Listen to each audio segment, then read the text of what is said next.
আসসালামু আলাইকুম প্রিয় দর্শক। আহ, আজকের যে নিউজটা 25 ডিসেম্বর 2025, অর্থাৎ আজ অথবা আগামীকাল 26 তারিখে শুক্রবার সরকারি কর্মচারী দাবি আদায় ঐক্য পরিষদ এবং সরকারি কর্মচারী সমন্বয় ঐক্য পরিষদ, সরকারি ড্রাইভার গাড়ি চালক সমিতি পরিষদ বা বিভিন্ন সংস্থা যারা আছেন বিভিন্ন এই কর্মচারীদের দাবি আদায়ের পক্ষে, তারা একটা জায়গায় মিলিত হয়ে একটা সভা করবেন। সেই সভায় সিদ্ধান্ত নেবেন যে আগামীতে, অর্থাৎ আগামী 1 জানুয়ারি থেকে কি কর্মসূচি তারা দেবেন।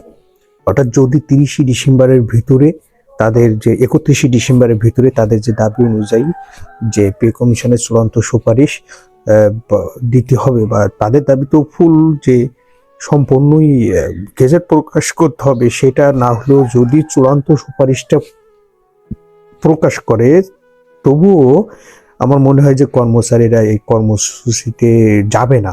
কিন্তু যদি একেবারে সেই অগ্রগতি যদি না থাকে, বা আমার জানা মতো অগ্রগতি আছে, কারণ তারা আরো 2-1টা মিটিং করবেন, করে জমা দেবেন জানুয়ারির প্রথম সপ্তাহে অথবা দ্বিতীয় সপ্তাহে, এমনটাই তথ্যসূত্রে জানা গেছে। দেখা যাক এখন বাদ বাকিটা কি হয়।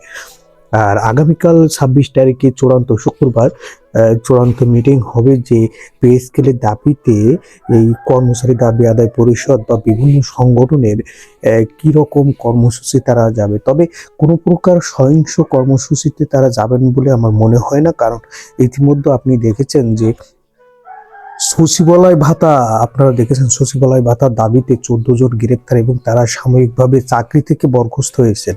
এবং প্রাইমারি যারা আবেদন করছিল, প্রাইমারি শিক্ষা ক্ষেত্রে যে সকল ছাত্ররা আবেদন করছিল, তাদের পরিণতি আপনারা দেখছেন। সেক্ষেত্রে আমার মনে হয় না যে কর্মচারীরা বড় কোনো আন্দোলন কর্মসূচিতে যাবে। তারা শান্তিপূর্ণভাবে কর্মসূচি হয়তো দিতে পারেন, হয়তো বা, এবং তারা আলোচনার মাধ্যমে সমস্যাকে সমাধান করবেন বলে আমরা আশা করি।